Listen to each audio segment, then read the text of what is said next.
கர்த்தருடைய நாமம் மகிமைப்படுவதாக.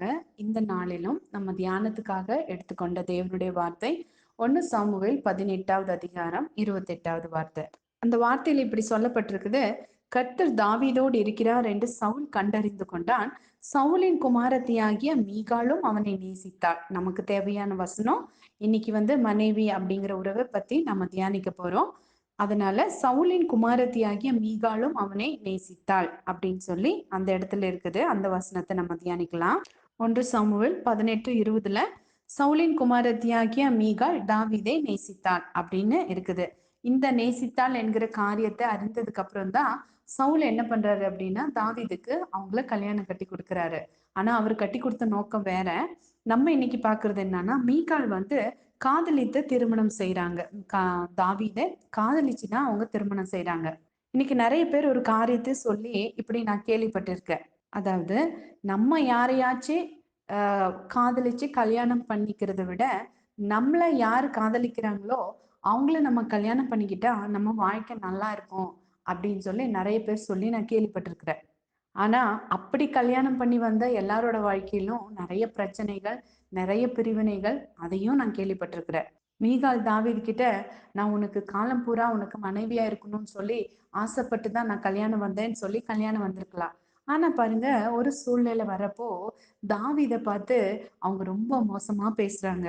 அதாவது தாவீது ராஜா கர்த்தருடைய உடன்படிக்கை பெட்டிக்கு முன்பாக ஆடி பாடி அவர் மகிழ்ச்சியா இருந்தப்போ இந்த மீகாள் அவங்கள ரொம்ப கேவலமா பாக்குறாங்க. அவங்க பார்த்துட்டு அவங்க எப்படி பாக்குறாங்கன்னா, ஒரு கிங்கா இருந்துட்டு ஒரு ராஜாவானக அபிஷேகம் பண்ணப்பட்ட நீங்க பொம்பளைங்க முன்னாடி இப்படி நீங்க ட்ரெஸ் எல்லாமே நீங்க அவுத்துட்டு இப்படி டான்ஸ் ஆடுறது பார்க்க நல்லாவா இருக்கு, ரொம்ப மோசமா இருக்கு அப்படிங்கிற மாதிரி ரொம்ப மோசமா பேசிடுவாங்க. அதாவது ஒரு இன்சல்ட்டிங் வார்த்தைய அவங்கள ப பரியாசம் பண்ற மாதிரி அந்த ஒரு வார்த்தைய அவங்க பேசுறாங்க. அந்த வார்த்தை பாருங்க, ஒரு நிமிஷம் அதை யோசிச்சு பார்க்கிறப்போ, ஆம்பளைங்களுக்கு மத்த நெறைய பொம்பளைங்க முன்னாடி ஒரு ஆம்பளையே இன்னொரு ஆம்பளை முன்னாடி திட்டினா கூட அவங்களால தாங்கிக்க முடியாது. நம்ம கணவராக இருந்தாலும் கூட நெறைய நேரத்துல எங்க கணவரும் சொல்லுவாரு, எதார்த்தமா ஒரு வார்த்தைய சொன்னாலுமே, "நீ அவங்க முன்னாடி ஏன் இப்படி பேசுற? அத என்கிட்ட தனியா சொல்லியிருக்கலாம் இல்ல" அப்படின்னு சொல்லுவாரு. அப்போ நம்ம நெறைய நேரத்துல மத்தவங்க முன்னாடி நலமான காரியம்னு சொல்ற காரியம் கூட அவங்கள பாதிக்குது. இந்த அம்மா என்ன பண்றாங்க, நெறைய ஜனக்கூட்டங்கள் இருக்குது. நெறைய பொதுவா இஸ்ரவேல் ஜனங்கள்ல ஒரு ஃபங்ஷன், ஒரு காரியம்னு வந்தாக்கா, அங்க லேடீஸ் தான் நெறைய பேர் ஆடி பாடி வருவாங்க. இப்போ தாவீது அந்த லேடீஸ் கூட இவரும் ஆடிட்டு வர்றதுனால, இவங்களுக்கு அத பார்க்கறதுக்கு இவங்களுக்கு சகிக்கல. உடனே என்ன பண்ணிருவாங்க, அந்த லேடீஸ் எல்லாம் முன்னாடி அவர இன்சல்ட் பண்ற மாதிரி இந்த அம்மா பேசிருவாங்க. இவங்க அப்படி பேசுறது தாவீதோட மனசுக்கு கஷ்டமா இருந்தாலும், தாவீது பாருங்களேன், அத அப்படியே ஈஸியா எடுத்துக்கிறாரு. நான் யாருக்கு முன்னாடி டான்ஸ் ஆடுறேம்மா? நான் இந்த பொம்பளைங்களுக்கு முன்னாடி ஆடுறேனா? இல்லையே! என்ன உண்டாக்கின கர்த்தருக்கு முன்னாடி, குப்பையிலிருந்து எளியவனை சிறியவனை புழுதியிலிருந்து எடுத்து எளியவனை குப்பையிலிருந்து உயர்த்தின தேவனுக்கு முன்னாடி நான் பாடுறேன், ஆடி பாடுறேன். என்ன உண்டாக்கின தேவனுக்கு முன்னாடி இதுக்கு விட இன்னும் எவ்வளவு மோசமா, கேவலமா நான் கம்மியா இன்னும் போய் ஆடணுமோ, இறங்கி ஆடணுமோ, அப்படி கூட நான் செய்வேன் அப்படின்னு சொல்றாரு. அப்ப அந்த இடத்துல தாவீது நினைச்சிருந்தானா திரும்பி ரியாக்ட் பண்ணியிருக்கலாம்.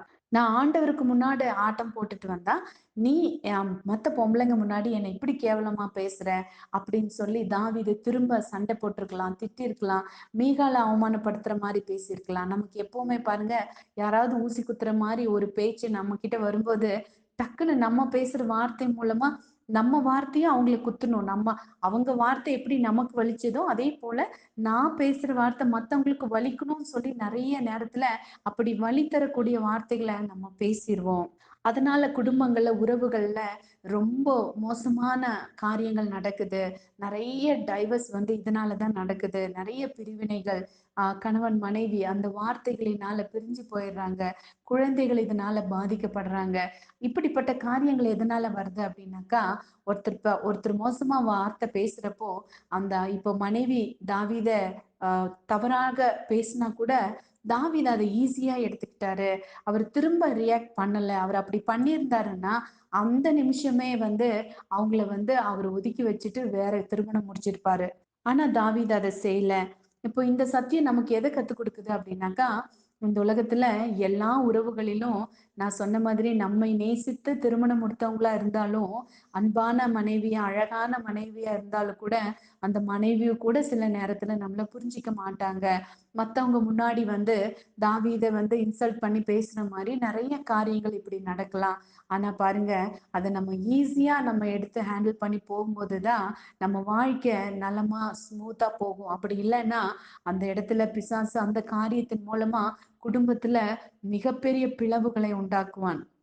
அப்போ வேதத்தின் சத்தியங்கள் நமக்கு எத கத்துக் குடுக்குது அப்படின்னா, இந்த மாதிரி பிரச்சனைய ஹேண்டில் பண்ணவங்க நெறைய பேர் இருக்காங்க. வேதத்துல அநேக காரியங்கள் நமக்கு திருஷ்டாந்தங்களாக எழுதி எழுதி வைக்கப்பட்டிருக்கிறது. அந்த காரியங்கள நம்ம வாழ்க்கையில நம்ம எடுத்துக்கணும். இந்த விஷயத்துல, ஆமா என் மனைவி என்ன கேவலமா பேசினா என்ன? அது என்னோட மனைவி தானே! சரி, அவளுக்கு நான் ஆண்டவருக்கு முன்னாடி ஆடுறேங்கிறது அவளுக்கு தெரியல.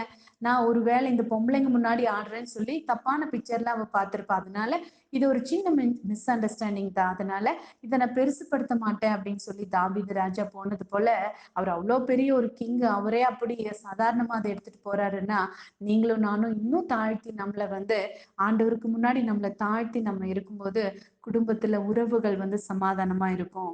இன்னைக்கு ஒரு வேளை இத கேட்டுட்டு இருக்கிற உங்களோட வாழ்க்கையில, உங்க மனைவி உங்ககிட்ட இப்படி ஒரு காரியத்த பேசினதுனால, அந்த வார்த்தை உங்களுக்குள்ள தைத்து, அதாவது உள்ளத்துக்குள்ள ஒரு பெரிய பாரத்த உண்டு பண்ணி, அதனால நீங்க ஒரு வேளை பிரிஞ்சு இருந்தீங்கன்னா, இந்த வார்த்தைய கேட்கிறவங்க இப்பவே நீங்க வந்து சமாதானம் ஆகலாம்.